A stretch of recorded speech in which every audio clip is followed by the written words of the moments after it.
My, oh my, ladies and gentlemen, welcome into the show. This is the Farzy Show. My name is Mark Farzetta.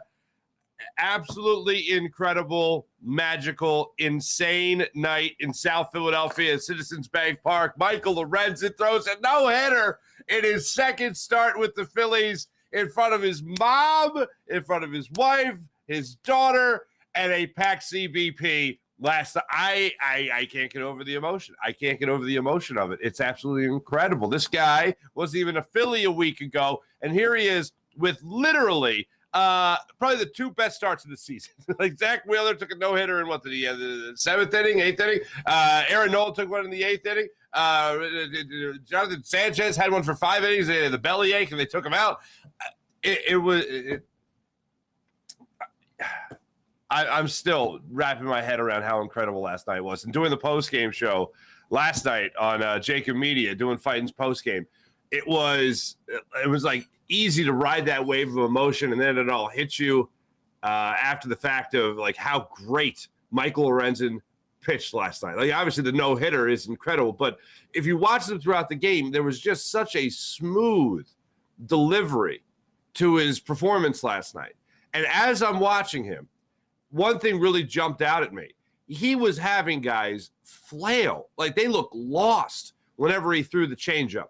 If that changeup even hinted at being in the strike zone, guys were well out in front of it. And I don't remember that from his first start. I remember his fastball being located well. I remember his slider being a good pitch for him. But I don't remember much about the changeup.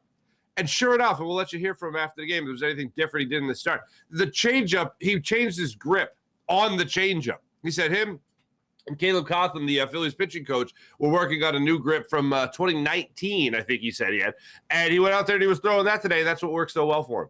That was one of the big differences. This was why he was able to have more success than he had in the first game as a Philly, where he still went 8 innings, by the way. He now has more 8-inning starts than anybody on the Phillies roster this season with 2. Everyone else that has one. He's got 2 now. It's unbelievable. He said he didn't shake off JT Realmuto. He just watched JT Realmuto and followed his call. Said the fans were so loud in the 8th and 9th inning that he couldn't even hear pitch cop. Couldn't even hear it. He had to dial it all the way up and really listen for it.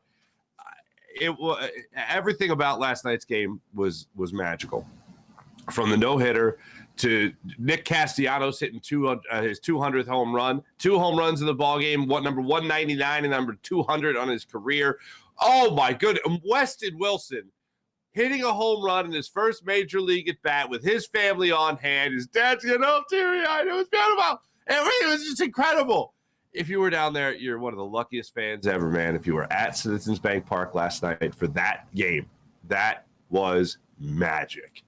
And I think about this guy's journey, Michael Lorenzen's journey, pushing himself to become a starter again, getting that opportunity, becoming a starter or being a starter with the Tigers, and then the Phillies making that trade.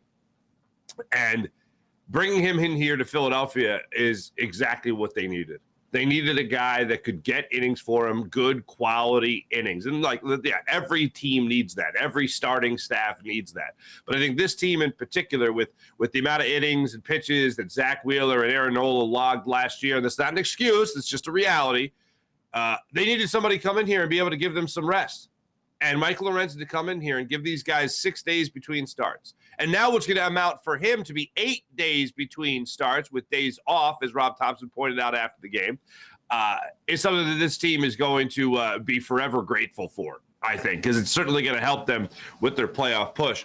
And before we really break down what went on in last night's game, take a look at this. If you don't think Michael Lorenzen has helped this ball club, he's here for a week, and the Phillies lead the wild card now. What? 2 wins, 2 starts, 2 wins, 2 great performances, 1 historic performance. Phillies 3.5 games up in the wild card. Giants 2.5 games up in a spot. Marlins moved into the 3rd spot. Cubs and Reds are a half game out. Diamondbacks 2.5 games out. That's what they're at right now in the standings. But if you didn't know something special was happening last night, here's the way it played out for me. Yesterday, all right, was my daughter's 4th birthday. All right, little Toots, Emanuela Matalutz. She's 4 years old. So she'll forever have a no-hitter on her birthday, and I will forever remember Michael Lorenzen's no-hitter on her birthday. And I'm telling you right now, after the game, I got done doing the post-game show. I went up to my daughter and I said, "Sweetheart, you had a." She doesn't really follow anything with baseball. If I have it on, she wants to watch something else, obviously, but whatever. That's why you have two TVs. Anyway, I tell her this. I was like, Michael Lorenzen threw a no-hitter on your birthday, and she has no idea what that means. And I just said, that's a really great thing, sweetheart. And she just had this huge smile and she gave me a hug. She had no idea what I was talking about, but it just made her happy, right? So that's an incredible thing. But I'm watching this game. So we have people over the house for her birthday and everything. And I'm sitting in the other room, sitting in our den where I have my desk set up and my computer and everything. I'm taking my notes through the whole game, right? And my dad's sitting in the room with me, which is rare, right? To watch a game with my dad. And my father-in-law's here as well. They're both sitting on the sofa next to me, and they're watching the game. And my father-in-law came in around the 5th, 6th inning, just at the end of the inning, and he goes, "Oh, so you guys have a no-hitter going, huh?" He's a Cleveland Guardians fan. "Oh, you guys have a no-hitter going," and I'm like, "What?" No, it didn't even dawn on me that there was a no-hitter in the process.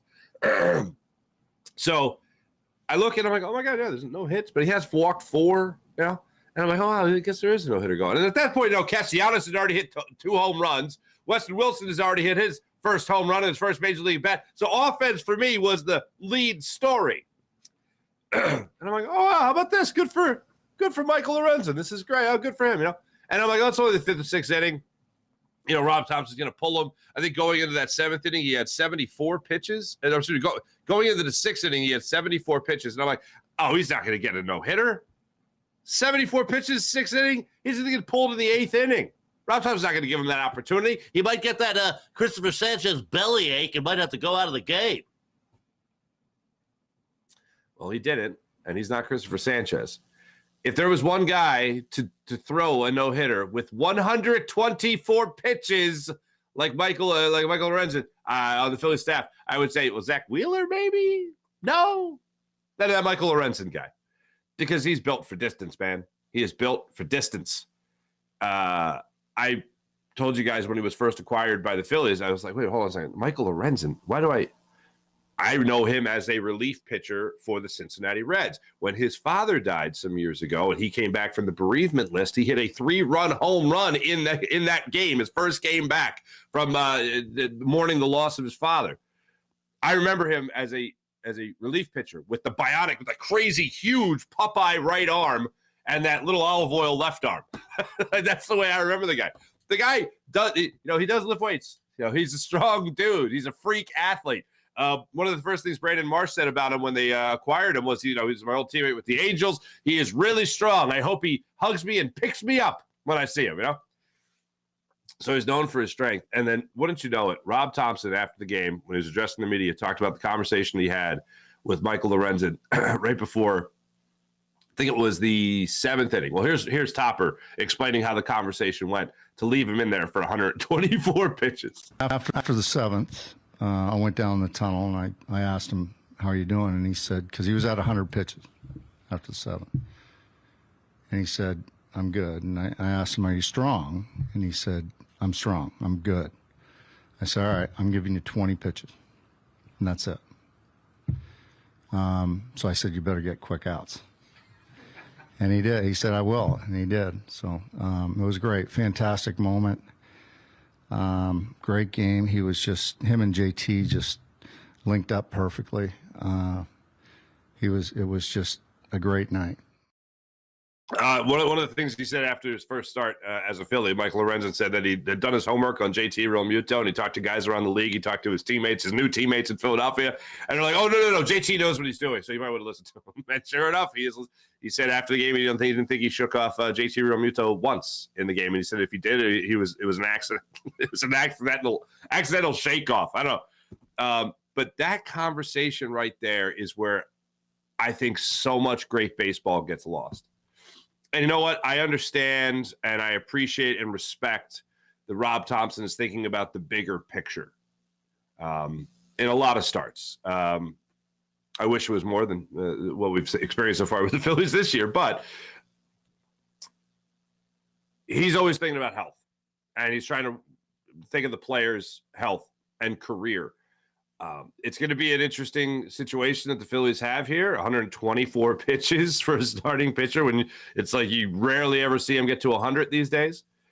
And it's going to be an interesting thing to see how he fares after this.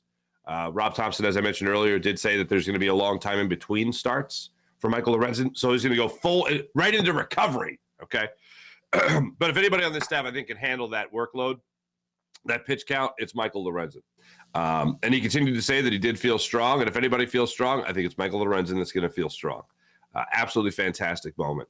I was having an argument in my office in my den there with my dad and my father-in-law a little bit about whether or not he was going to be allowed to go back out there. And I'm sure everyone in the same situation that I was in, I'm sure every Phillies fan watching the game was having that same conversation in the stands. Oh, will Rob Thompson let him go out for the 8th? Will he let him go out there for the 9th? Will he let him go over 100 pitches and all that stuff? And he absolutely did. 7th inning, like he said, he was at 100 pitches, and he said, you got 20. He ended up giving him 24 more, get efficient outs. You know what? Get efficient outs. How about this?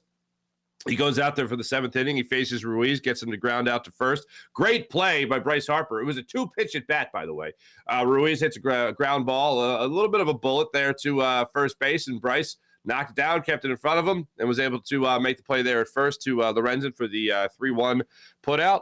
And then Alou strikes out on a changeup. How about that? And then Vargas grounds out to second. Another quick inning for him. You go into that 8th inning. Rutherford, a 3-pitch at bat. Call, a 3-pitch at bat before he lined out to center field. And Abrams, a 5-pitch at bat in the 8th inning. So he certainly earned that 9th inning. And he said when he came, first off, I'll shut up for a second here. Listen to this. This is when he came out for the 9th inning. Michael Lorenzen was asked about it after the game. Here's what he said. Yeah. No hitters on the line. That was the coolest moment of my baseball career, going out there for the 9th. That was definitely, just walking out of the dugout and hearing the fans go wild. It gave me the chills and gave me that boost of energy that I needed for sure.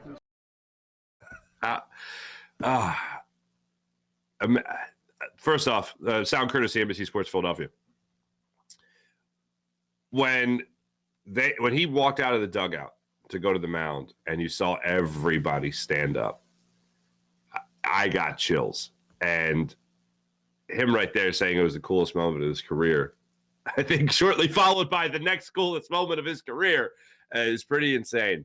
And for him to acknowledge the fans after the game like that and simply say, that's what gave me the boost and the energy I needed to finish that game, absolutely unbelievable. Credit to NBC Sports Philadelphia for doing a fantastic job in presenting that game in that moment last night. I don't think it's the first time I've seen this. I think they did it for Nola, and I think they did it for Wheeler, but just for the day and age, when I was a kid growing up watching baseball, you just didn't talk about a no-hitter. Nobody talks about a no-hitter. You got a no-hitter going? Nobody talks about it. One of the funniest instances was, I think, David Wells' perfect game for the Yankees. I remember him doing a hit with Letterman. He was a guest on Letterman after the perfect game, and he said, I think was it David Cohn? One of the other pitchers kept talking to him. Like, you don't talk to the pitcher in the middle of no-hitter, and you don't mention no-hitter. But David Cohn apparently was going up to David Wells and during the perfect game and going, why don't you throw the curveball more? You should throw the curveball. What are you doing? You should throw the curveball more. And just kept on hounding him with that. It's one of the funniest thing because he broke the code. Now everybody breaks the code. I don't know if anyone's talking to the pitcher other than the manager anymore, but nobody mentions a no-hitter. And on the broadcast last night, and as I was saying, I think they did the story Nola. I think they did the story. I think they even did the story Cole Hamels. They put no-hitter, like no-hitter alert. It's like, oh, all the traditionalists, no, don't talk about no-hitter. You might jinx it. They didn't jinx it last night. And I tried jinxing the Astros last year during the World Series with Valdez pitching the way he was and everybody else pitching the way they were when they came out in relief in that game. And you just can't jinx it. Jinxes aren't real. They aren't real, folks. I hate to break it to you. Wow. Such a historic night. A lot of history packed into one. Absolutely packed into one. Here's how big last night was. There was a fight at training camp, and it's like no one cares. Because what happened at Citizens Bank Park last night. What an incredible night. Now, one thing was pretty wild. One thing. Rob Thompson said there was a scenario. Because, look, 124 pitches, he let the big dog eat, okay? He let Lorenzen go out there and do his thing. But 124 pitches, what would have happened if he would have went out and started walking guys? At what point? So right before his final out, Rob Thompson had this internal, before he got Smith to fly out to center field to Rojas, who was incredible in center field last night. He had this internal conversation with himself about, what if I have to take this guy out? What if he walks Smith? I got to get him after that. So here's how that conversation went down. I think John Clark asked the question after the game. If he walked the last batter there, that you may have had to go out? Well, I may have had to wear a bulletproof vest, but I may have had to just to save him. So he's got a long layoff in between starts now, full recovery. The defense, by the way, last night behind him, there was no one play that really stuck out to me. Like usually during this run, during a no-hitter, a perfect game, whatever, there's usually like one like miraculous play that had no business being made and it was made. Odubel Herrera's play in center field with Cole Hamels no-hitter. That was just Odubel being Odubel, right? I think it was Dwayne Wise for Mark Burley. That's the play that really sticks out to me for no-hitters and stuff like that. I can't remember if it was Aaron Nola or Zach Wheeler where Kyle Schwarber made one hell of a play in left field to preserve that no-hitter. Stuff like that. But last night there was no one single solitary play that went, oh, wow. The closest thing to it, I think, like Rojas, like I said, was all over center field. He got to everything in center field. Johnny on the spot there. Weston Wilson made a great play against the wall in the early goings of the game to get an out. That was in foul territory, but he made the out. So that was great. He was playing left field yesterday. Alec Boehm made a play, I want to say in one of the middle innings of the game last night, that was just fantastic. Third inning, Lane Thomas grounds the ball deep into foul territory. It bounced into foul territory, and Alec Boehm charged it, gloved it, fired to first, and got the out. And credit to Bryce Harper for making a great stretch on that play as well to get Thomas. That was in the third inning to preserve the no-hit bid. And then Harper, I mentioned his great play there in the eighth inning to get to a baseball, or seventh inning to get to a baseball to knock it down, keep it in front of him, make sure they got that out. And the other thing to point out here is that the lineup last night was not conducive of what you would think for a no-hitter. Like Bryson Stott didn't play in the game, so he wasn't at second. You had Edmundo Sosa at short, so yeah, maybe an upgraded shortstop defensively, even though Trey Turner's been playing well lately. You had Harper at first, which we know by at this point, and he's a pretty solid first baseman. How about that? You had a guy making his major league debut in left field. And another guy that actually made some good plays last night, albeit they ended up fairly routine, but he got to where he needed to be, was Nick Castellanos. Nick Castellanos was fantastic. Or Nick Castellanos has been fantastic. Nick Castellanos has been Gold Glove worthy in right field since the playoffs last year. Pretty spectacular night. Pretty spectacular night. You could certainly feel it coming through the TV. And I was looking at fans on the, because you guys know my routine. I have my morning espresso, and then I watch Action News from the night before. And their coverage of the event last night, of the game last night, were incredible. It was the lead story on Action News last night. Michael Lorenzen's no-hit bid. And they did a hit with the fans leaving the ballpark. There was one guy from the Netherlands that was like, this is my first game. This is incredible. Then another guy who looked like he was in his late, mid-30s, whatever. And he was like, this is my first game. This is incredible, that kind of thing. His father and his daughter there at the game. That was beautiful. And seeing his family in the stands and then holding his daughter up in the air on the field was just awesome. Just incredible moment. And as I said earlier, I feel like those conversations that Rob Thompson had and Michael Lorenzen had about being efficient, or this is as many pitches I'm willing to give you, and making that decision to weigh a player's health, over the rest of their career, man, it's such a crazy thing. I could potentially take away what it could be the greatest moment of your career. That's right there. It's knocking at your door. A no-hitter is on your doorstep. But you can't answer it because you're at 100 pitches. You can't answer it because, we can't have you go over 110 pitches, whatever. It's right there. How do you say to a guy, don't answer that door because you might get hurt? I give so much credit to Michael Lorenzen for really selling it to Rob Thompson. And also, if you don't have the days off, if you don't have a 6-man rotation, Michael Lorenzen is probably not coming out of that game, or probably not getting the opportunity to finish that no-hitter. And that was the debate going on in my living room, more or less. My dad saying, he's going to leave him. He's going to leave him. I was like, I doubt it. I doubt he's going to come up with another phantom bellyache. He's not going to let him finish the no-hitter. He's not going to let him get to the 8th inning.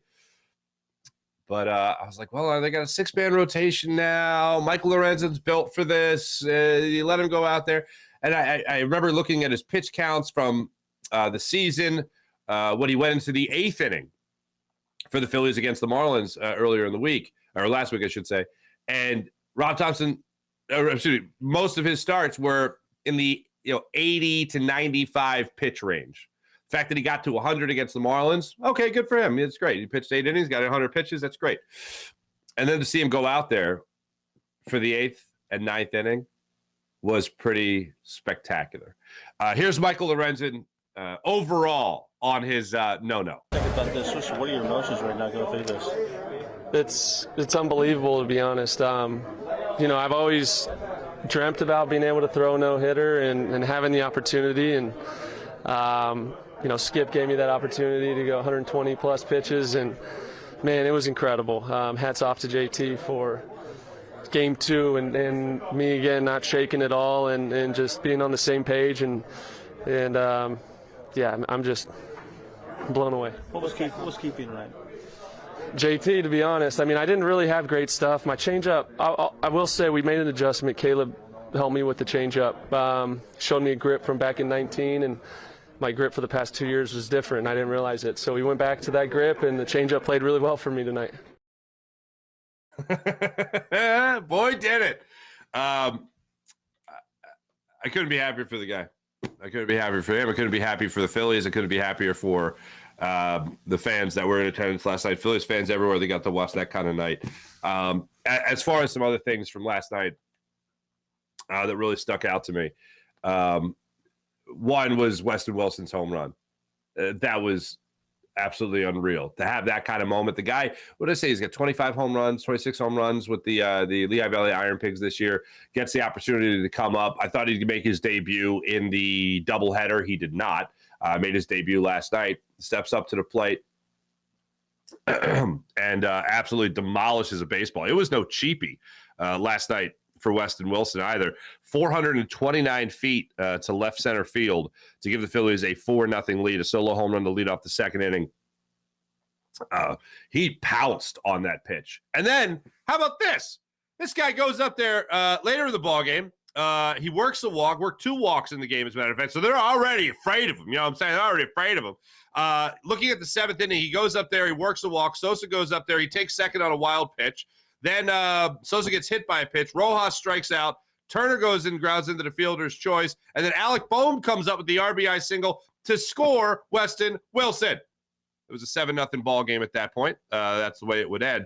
But earlier than that, something else that was pretty wild was in the 4th inning, Wilson goes up there, works his first walk. Sosa flies out. Then Rojas steps up to the plate. Weston Wilson steals second base.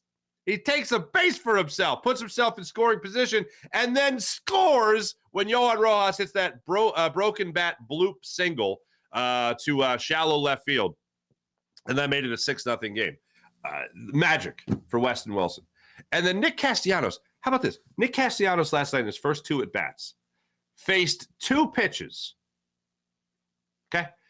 Faced 2 pitches, saw 2 pitches, hit 2 home runs. Both of them were fastballs high in the zone that he walloped out of the ballpark for home runs for number 199 in his career and number 200 on his career. It was 3-0 after the first inning. Wilson made it 4-0. Castellanos in the 3rd inning, again, another high fastball, 365 feet to right field. He went oppo on that one.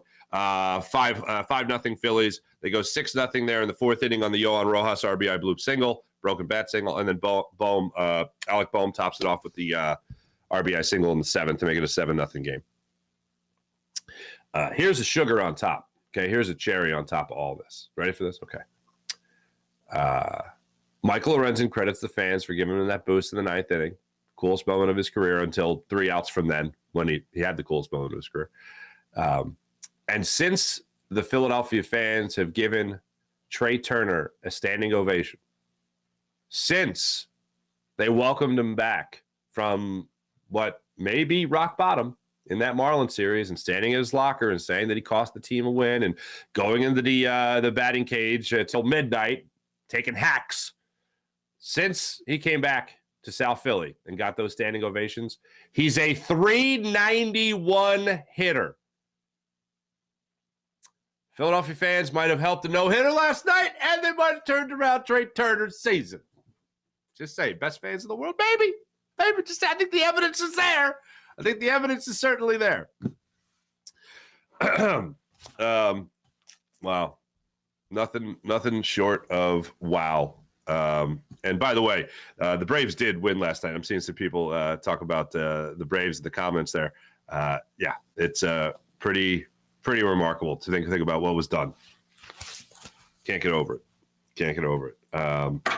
Today, Aaron Nola gets the ball for the Phillies. I know he's not exactly a guy a lot of people are looking forward to see pitch today, but hey, maybe he answers the call. It'll be a 6:40 start time today. Phillies will try to win this series with the Washington Nationals. Aaron Nola gets to start against Patrick Corbin. Nola, funny enough, hasn't made a start against the Phillies this year. Or excuse me, of course he hasn't. Made a start against the Nationals this year. So hopefully he does well in his first start. Phillies are also back to 11 games over 500. They lead the wild card at this point.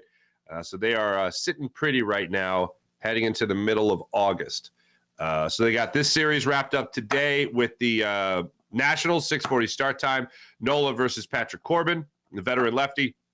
Then they had a 3-game series at home against the Twins. And then they go to visit Toronto for 2 games, and then they visit the Nationals for 2. They got the Nationals in Washington for 2, and then they got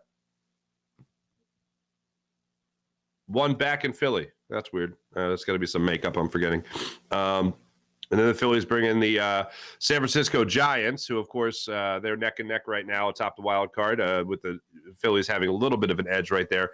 The Angels have helped the Phillies the last 2 nights, beating the San Francisco Giants 7-5 and then 4-1 last night. So that is a very, very nice thing. Let's talk training camp. All right, moving on from baseball. We've covered all there is to cover when it comes to the Phillies and what they had going on yesterday. Absolutely fantastic for Philadelphia. Looking at my notes from training camp yesterday. Derek Barnett, I always forget he exists, but he exists, and he's going to be playing for the Eagles this year. Realistic expectations. Here's how I was reminded Derek Barnett exists, okay? He got in a fight yesterday with Landon Dickerson. He got in a fight with Landon Dickerson. Apparently, it was a blindside block by Landon Dickerson. Derek Barnett took exception to it, coming off the ACL. Maybe something you don't do to a teammate, the way it played out. I'll be hosting Birds 365 today. I'll be in for Jody McDonald. John McMullen, who was on the scene, saw everything play out at Lincoln Financial Field yesterday. He'll give us all the details on it. But from what it sounds like, from John's description, from reading his article on SI.com, it looks like what had happened was Landon Dickerson threw a blindside block that Derek Barnett did not like and said, "Come on, man," something to that effect. And then they started pushing and shoving a little bit. But Landon Dickerson just kind of stood there and just kind of took it. And that was that. And then other parties jumped in and broke up the fight, if you want to call it that, the tussle, if you want to call it that. So that's what went down yesterday. I don't have a lot of expectations for Derek Barnett. I know some people are really, hey, look, I'm not rooting against the guy. I'm not betting on the guy. Let's put it that way. Like, I want him to do well. Like, I don't understand people who are like, he sucks, he'll do nothing, like, I hope he fails, whatever. Like, why would you want anyone that plays for your team to fail? Like, I don't want that. Like, I want the guy to do well. I want the guy to go out there and, oh, yeah, totally, we're the first-round pick, right? I understand, he fell on the football in the Super Bowl, right place, right time, made the play. He did what he was supposed to do, did what he had to do, did it. So we all know that. Other than that, what is going on? What have the Eagles gotten out of this guy to this point? Not a lot. So when I talk about realistic expectations with him, realistic expectation for me is he's a rotational defensive end. Yes, he makes the team, and he's in the rotation. He's not taking snaps away from anybody. When you have a guy like Brandon Graham, who I think has flourished, when he's just able to go pedal to the metal the entire time, when he's able to just activate that high motor for every single snap that he's out there, that leads to a lot of success. Over the last couple of years, that's what it's led to. That's why I think he had to wait so long to see his first double-digit sack season. And the Eagles, as we all know, love to rotate their defensive ends. So he's got a role on this team. I'm just not expecting him to flourish with this team. I don't know if flourish is going to be in the lexicon of Derek Barnett's career when it's all said and done. But my expectation is he is a good rotational player.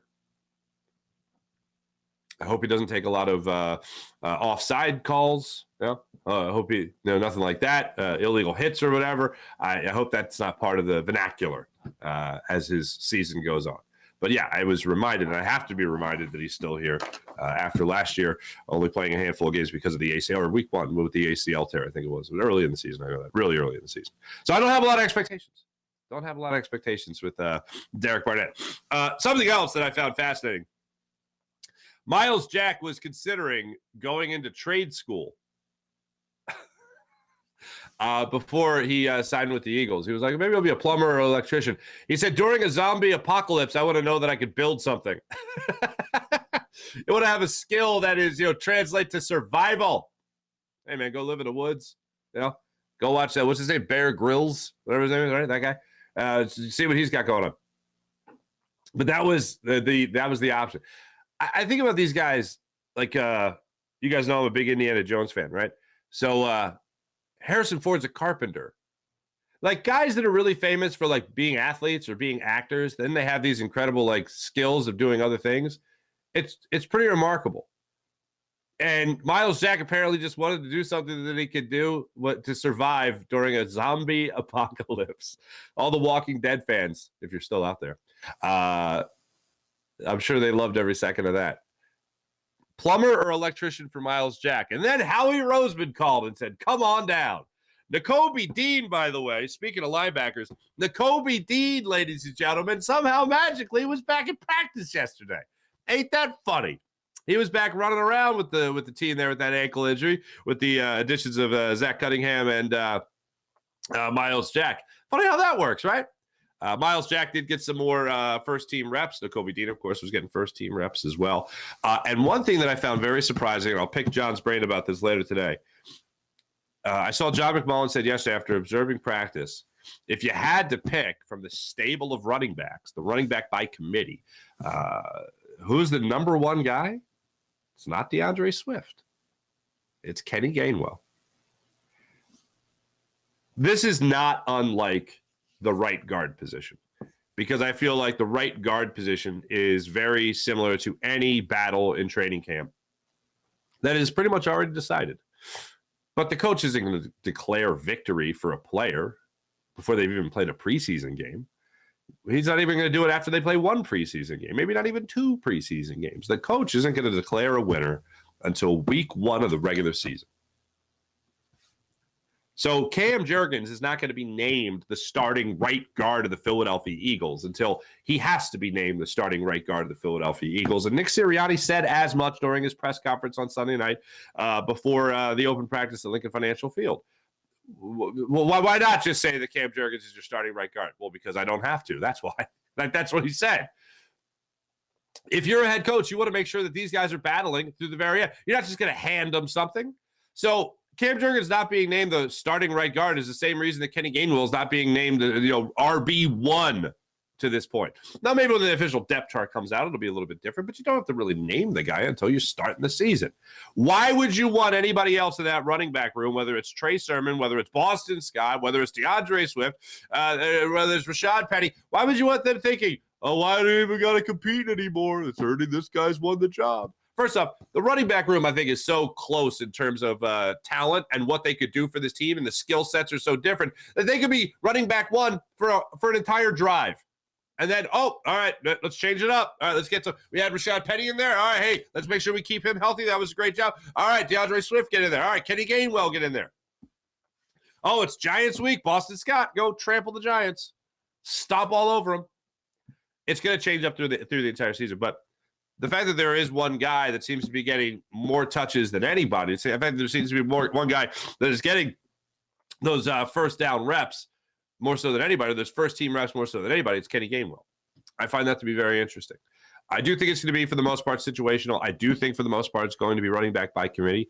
But if you need to get a big play at any moment, Kenny Gainwell seems to be the guy that they're going to be leaning on. Look forward to getting a little bit more information about that. Because one thing that I find really fascinating, and we haven't really talked about this, is so if Jason Kelce and Cam Jurgens are the same style of player, and that's what I've said. I don't like comparing the two because Jason Kelce is a Hall of Famer and Cam Jurgens has barely started his career. If they're the same style of player, meaning they could get off the line of scrimmage, they got that quickness to their game, they also have that speed to their game. If you watch highlights of Cam Jurgens, you know how quick this guy is.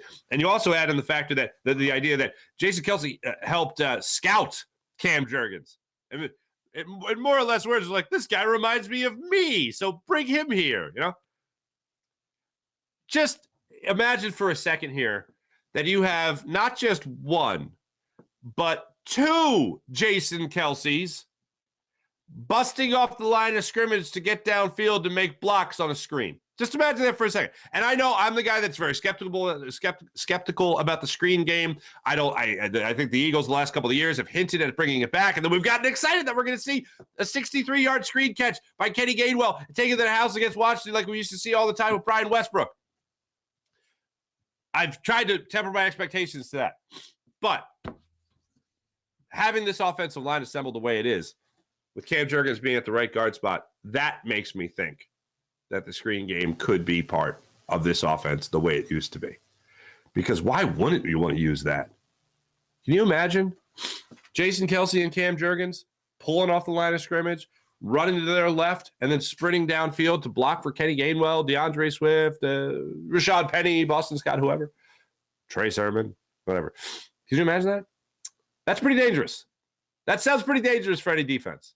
So I know you look at the stable of running backs and you think, okay, well, they got two guys that can really catch the football well out of the backfield in Gainwell and Swift. All right, hopefully that's enough.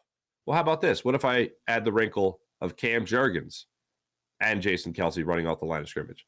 That's pretty spectacular. If I'm a defender, I don't want to look up and see two Jason Kelces running down the field. One is enough to deal with. Two? No, thank you. No, thank you. So that's something that we can follow through the rest of training camp. And I want to see just if it's at all used in the preseason.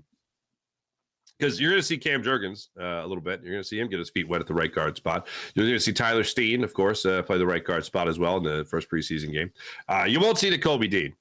You won't see really a lot of the starters, as we all know by now. But I look forward to seeing some of them get out there and just get their feet wet. Jalen Carter, obviously, being one of them. I want to see Jordan Davis out there as well. I do want to see the linebacking core, but you're not going to see Nakobe Dean coming off the injury. I'd be shocked as all get out if you saw him Saturday night against the Ravens. So a lot going on there with the Eagles, as one would assume. Let's get into our chat check and see how you guys are doing today after last night's absolutely historic game. Let's start it off on the JAKIB Media YouTube channel, see what you guys got going on. I got Jason A. Lorenzen was incredible. I concur. He was incredible. DK, that was a momentum win. Feels like they can somehow catch the Braves now. Braves won again last time. Last time I checked, it was 11 games. 10 games out of first place. Where are we at right now in the division? 10.5 games behind the Braves. Oh, wait, hold on. The Phillies have won 7 of the last 10, and the Braves have only won 6. So here's the thing. I don't want first place. I want the Braves to take the division.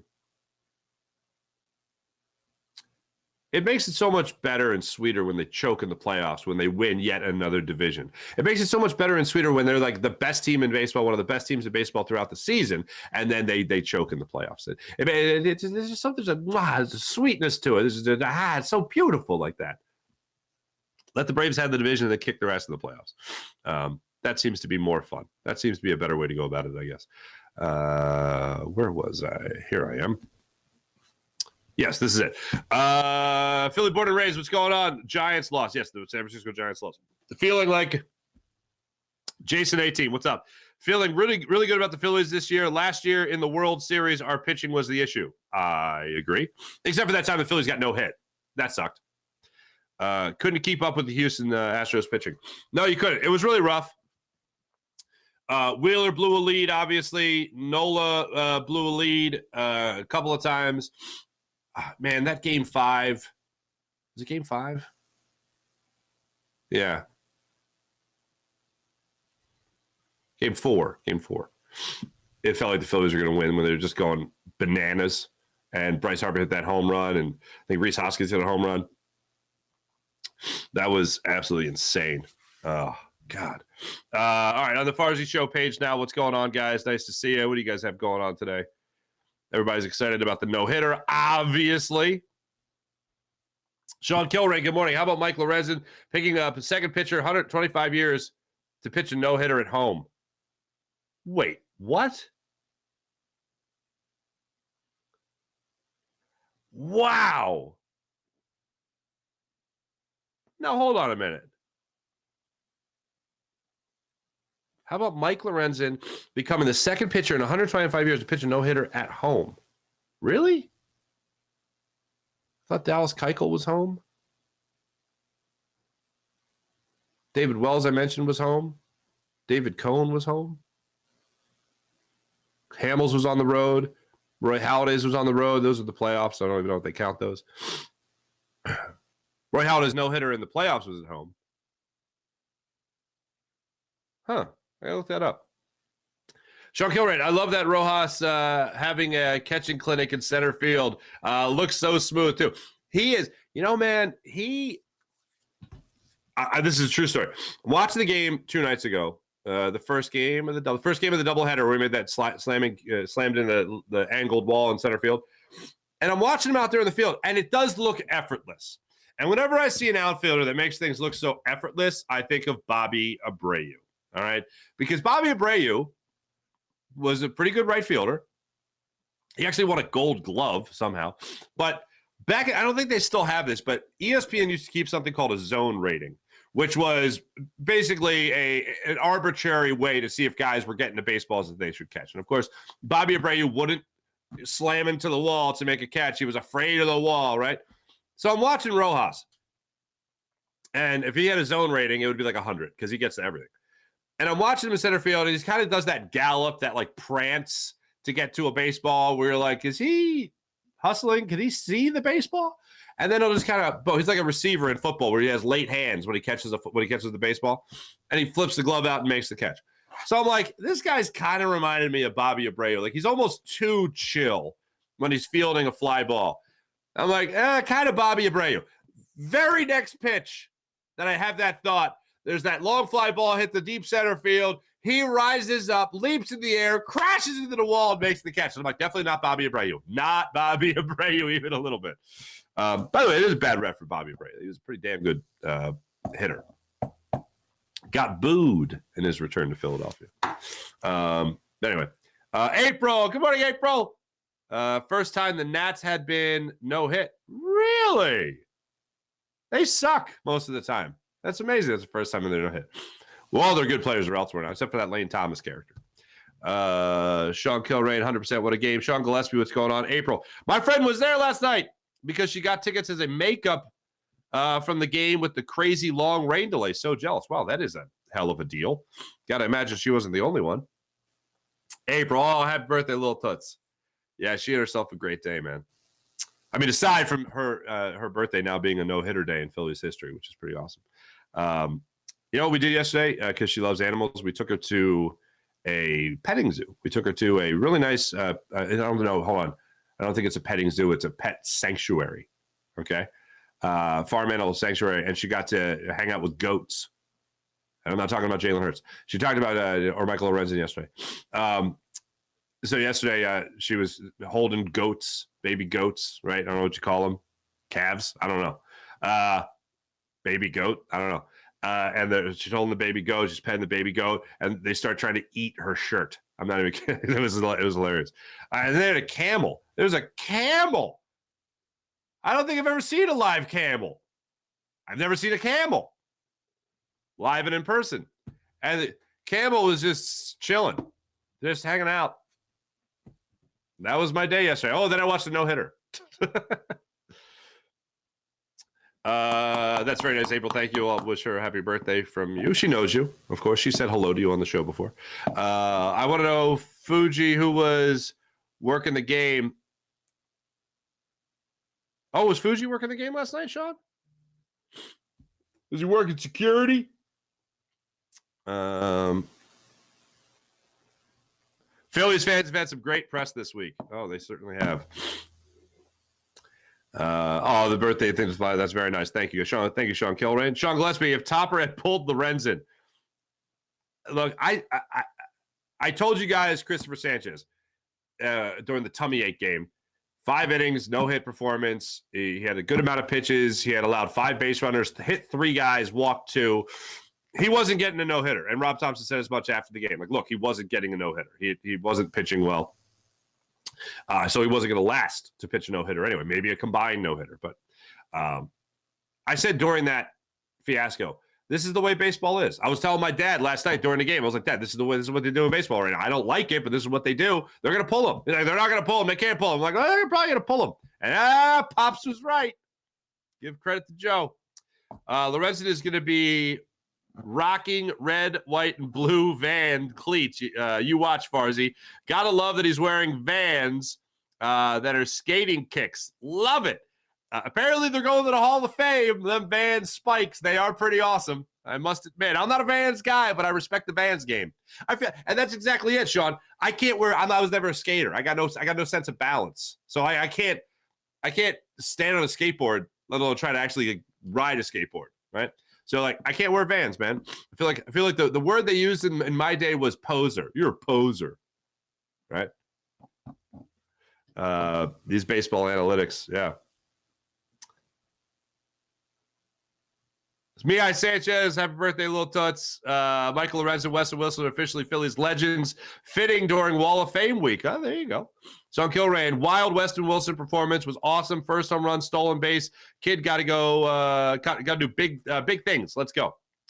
Sean Kilrain, Nola better feed off Lorenzen's performance last night. All I had to say is prove us wrong. Cross my fingers for that. We Philly fans are passionate, and we stand by you even if we lose. If you put in the work consistently, ignore the lazy national media. Sean Gillespie, couldn't agree more.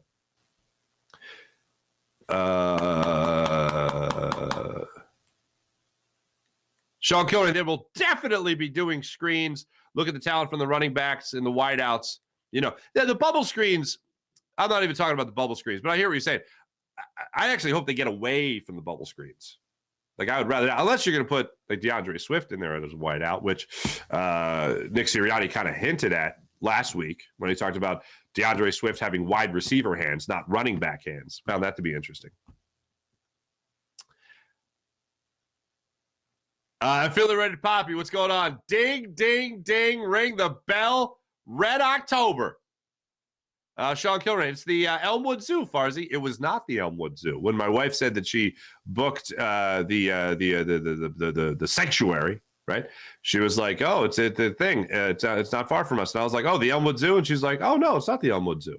They got like giraffes and stuff there, from what I understand. I've never been there, but this place is pretty cool. This place was pretty cool. I was hanging out with goats. There's a couple pigs running around.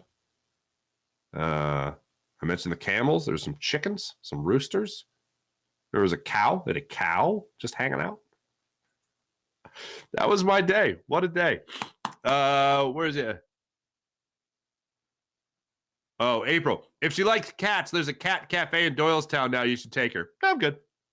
My wife will take her, maybe. The cat cafe. I've been to a cat cafe. I used to live down the street from a cat cafe. I'm not a cat guy. Apparently, cats are killing me slowly with horrendous asthma. If you guys aren't aware of that, yeah. I don't feel like I have bad asthma, but the doctors, when I go in for like the pulmonary test and all that stuff, they treat me like some sort of freak. They're just like, they call in other doctors, be like, look at this freak and how his breathing is. That's insane. Whatever it is, if you're familiar with the asthma test, they tell you if you score between 0 and 50, that's generally okay. Like higher end of to closest to 50 is the worst, or is bad. Okay. When I take that test, I average like a 158. A 158. I'm not kidding you. And the doctors are like, is this guy a mutant? Is he even human? They start calling their friends from pulmonary school. This guy got a freak in my office. Anyway, Mike Fuji, happy birthday, Little Toots. Thank you so much. Fuji, how was it last night there, man? Sounds like it was absolutely insane. What a night. Thanks everybody in the chat. You guys are great. Here we go. What? Dylan Canepa or Canepa from Boise, Idaho. I got some family out in Boise, Idaho.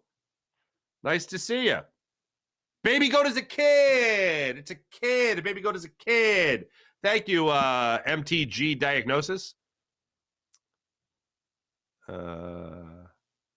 Game 3. Thank you, Jason. Oh, they did count the playoffs. Okay, fair enough.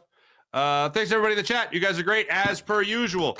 I will be thinking about last night for a very long time. The shout-out to the fans that Michael Lorenzen gave, not shaking off JT Realmuto, the no-hitter, 124 pitches for the no-hitter. I got to go back and look at Zach Wheeler's pitch count, but 124 pitches feels like the highest pitch count in quite some time for a Phillies starting pitcher, or a starting pitcher. I want to say Zach Wheeler got to like 131 2 years ago, maybe. I don't know. But yeah, we'll go through the whole thing. But absolutely magical night. No hitter for Michael Lorenzen. Nick Castellanos, 2 home runs to get to 200. Weston Wilson, his first career at bat, is his first career home run.